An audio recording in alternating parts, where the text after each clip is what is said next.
So now that we've finished our blossom, we're going to go ahead and make some leaves. So I've got a little more platinum paste that I've gotten out, and I'm just kind of warming up between my fingers with a little bit of vegetable shortening, just because it's starting to dry out just a little bit.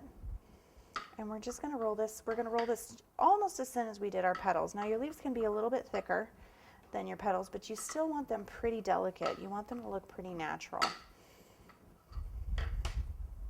So once again, once you get it all rolled out to the thickness you want, flip it on over and just go ahead and cut some leaves out.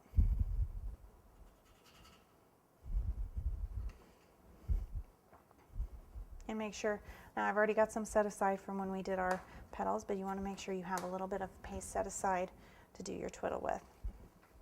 We'll go ahead and put one leaf in there until we're ready to use it. So very, very similar to our flower petals. We have our leaf veiner. We need to figure out how long we need to make our twiddle. You want it to go all the way from tip to tip on this.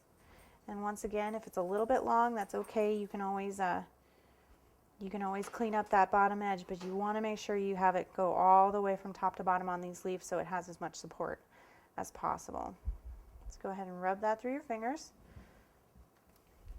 And then what we're going to do, because we want our twiddle on the back of our leaf, what we're going to do is we're actually going to lay it right here in that center vein, and I'm just going to place my leaf on top.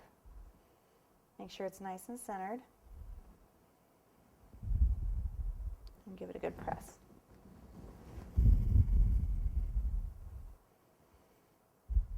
All right, we're going to go ahead and clean up that extra. Now what's fun about this is when you go ahead and pull your leaf out, it already gives it some definition, a little bit of shape. So we're going to go ahead, and you'll notice it's white. Don't let that frighten you. We're going to go ahead and give it some color with our dust. So you want to use a larger soft brush. This is just an angle brush, but you can use just any kind of larger, very, very soft bristled brush. And what we're going to do is we want to start with our lightest color first. So we're going to start with that same kind of yellowy green that we used for our stamens. And the reason you want to start light to dark is you can always add shadow. There's only so much highlighting you can add once you've added too much dark color. So all we're going to do is we're just going to kind of work. Actually, that's why I love this. Now this ruler in particular, this is an architect's ruler.